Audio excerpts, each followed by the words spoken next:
Em seu primeiro discurso, na tribuna do Senado, o senador Jorge Seif denunciou as tentativas de se impor a censura e o controle político no Brasil através de diversas frentes e lembrou a responsabilidade do Senado em proteger os direitos, garantias e liberdades fundamentais.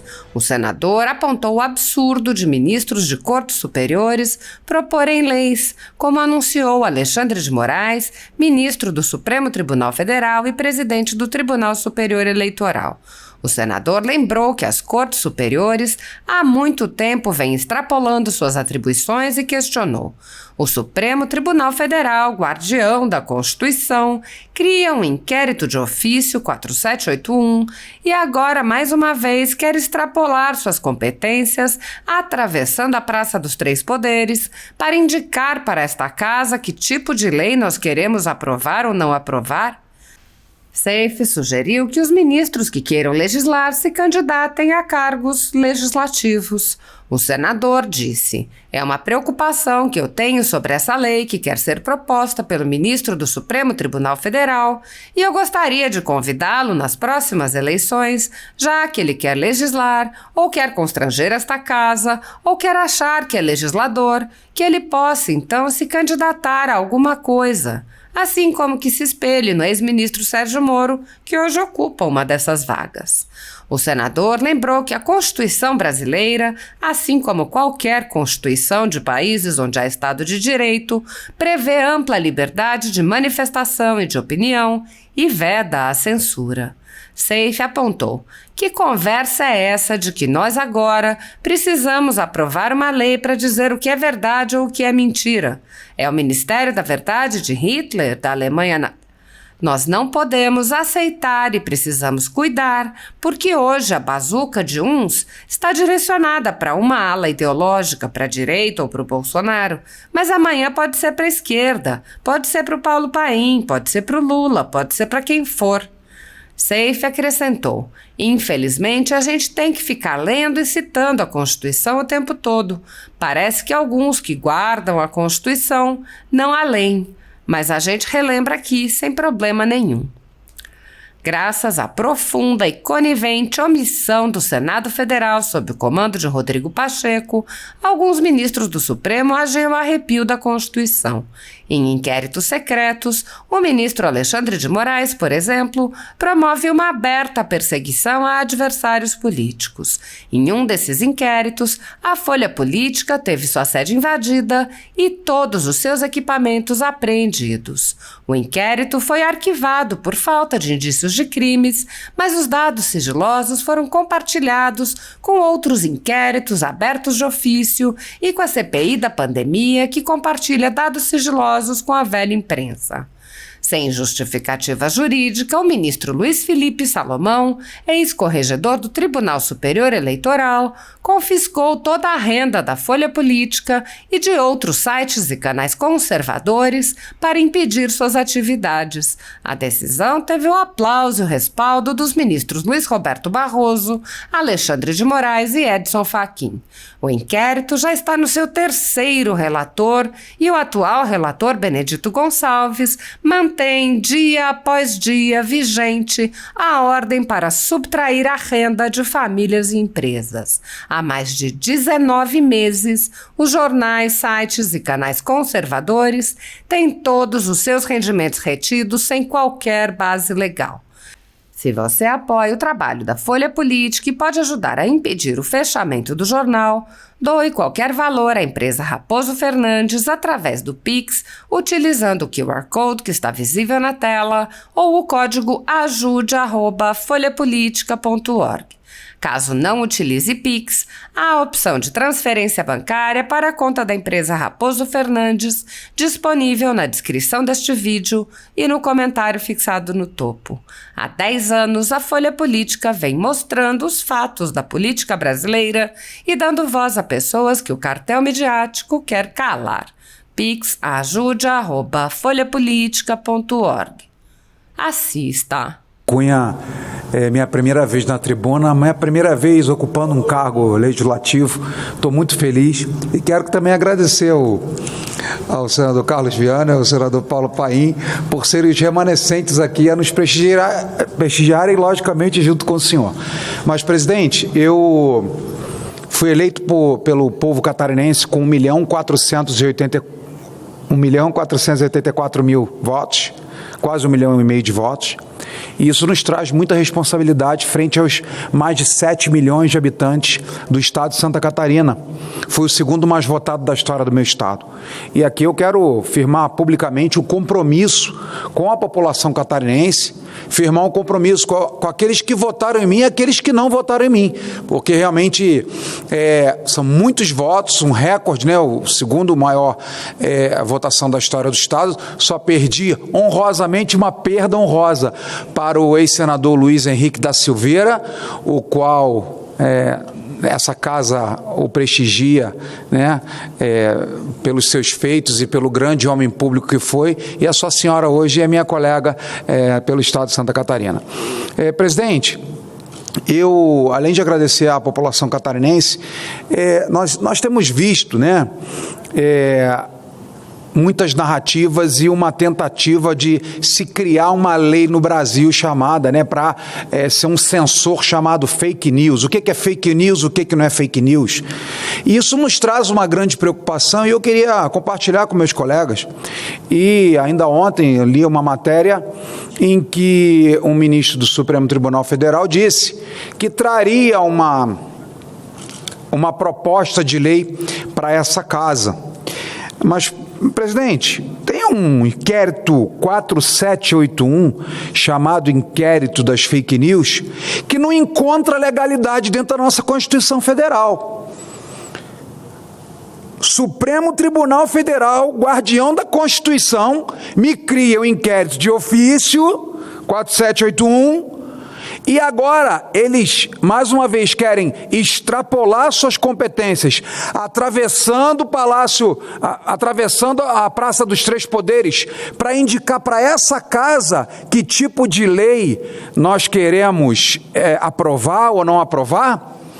Eu gostaria de sugerir aos ministros do Supremo Tribunal Federal que queiram legislar, que tenham a coragem, por exemplo, do ministro Sérgio Moro, ex-juiz de primeira instância, que abdicou de sua vida de magistrado e veio para cá, se candidatou e se elegeu senador pelo estado do Paraná. Nós não podemos, agora é o seguinte, essa tal de fake news tem lado. E no ano passado, há pouco tempo, quando a população brasileira fez uma forte oposição à candidatura do presidente Rodrigo Pacheco, foi porque, infelizmente, a sensação da população brasileira é que essa casa, que é grande, é a Câmara Alta, né? Nós baseamos o nosso sistema democrático na Inglaterra, e a Casa Alta, Casa dos Lordes brasileira, é o Senado Federal.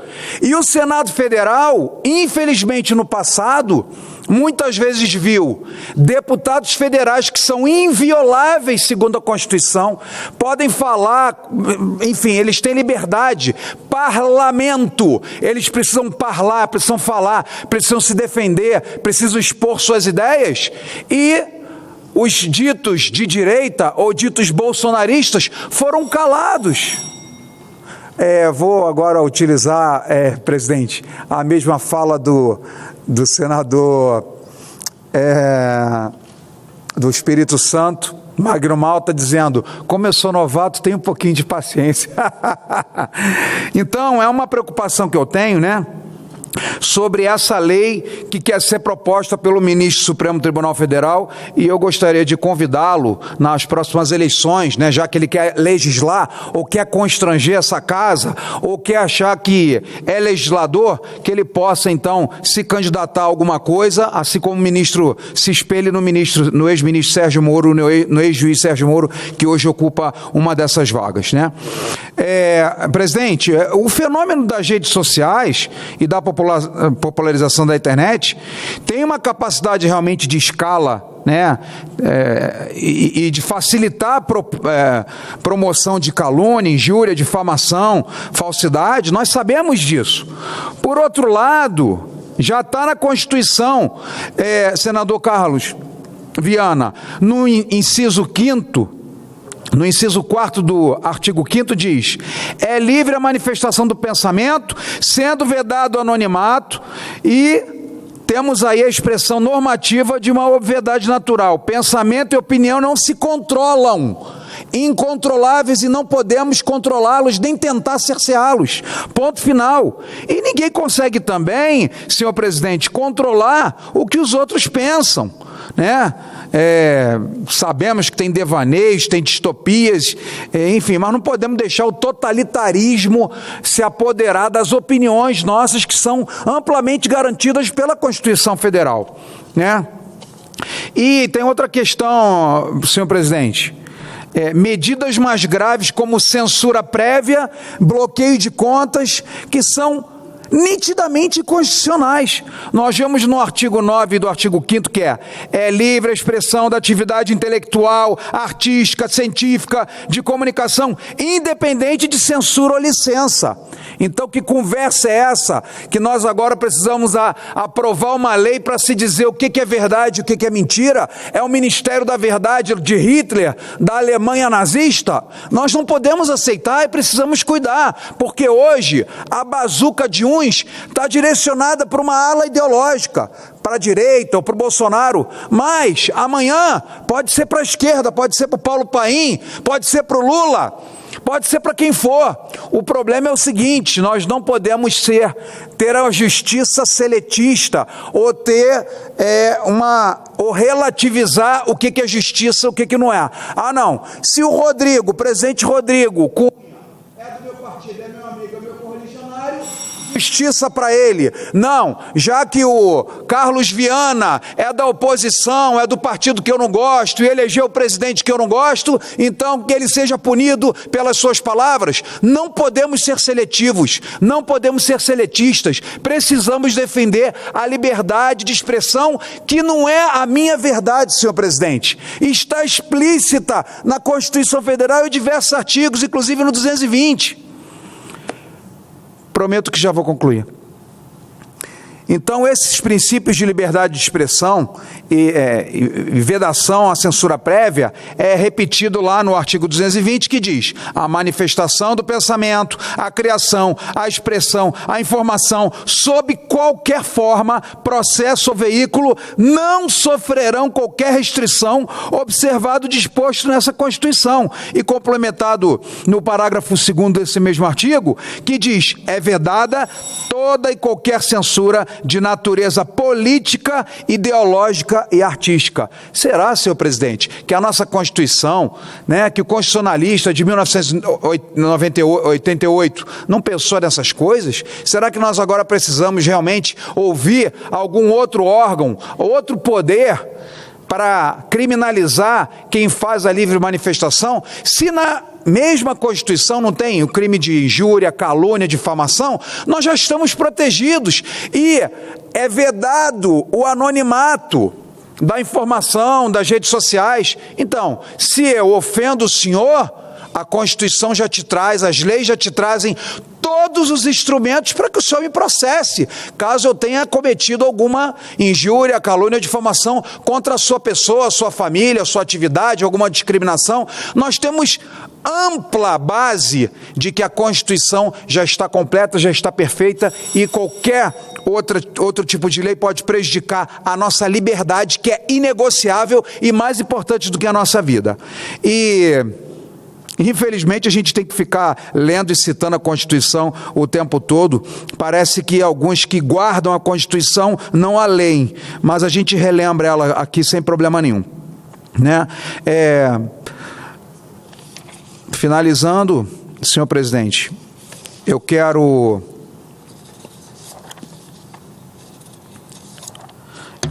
lembrar uma história, né,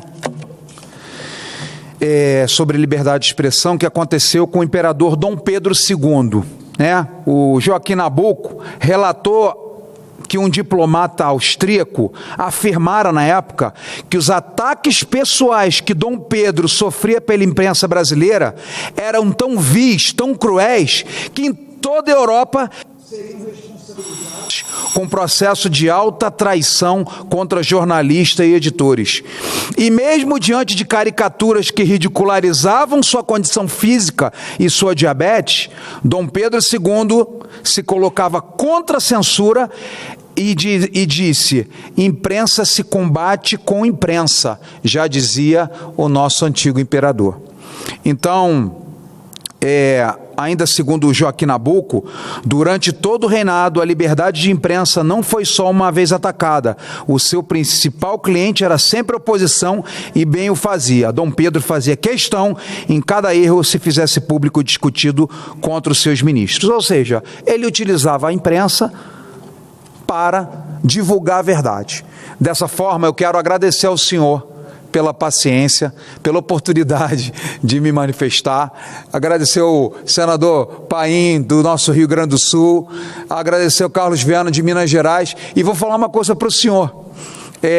Essa casa tem ficado muito cheia e ali atrás, eu sento ali na última fileira, infelizmente eu não consigo ouvir meus pares, ouvir meus colegas. Ou nós precisamos melhorar a qualidade de som do Senado Federal, ou realmente precisamos que as pessoas, respeitem o que esse parlamento, que os parlamentares, que os senadores venham aqui se expressar. Senhor presidente, muito obrigado, Deus abençoe essa casa, Deus abençoe a todos os 81 senadores e dê sabedoria especialmente aos 27 novos, o qual me incluo. Um abraço forte e excelente noite para todos nós.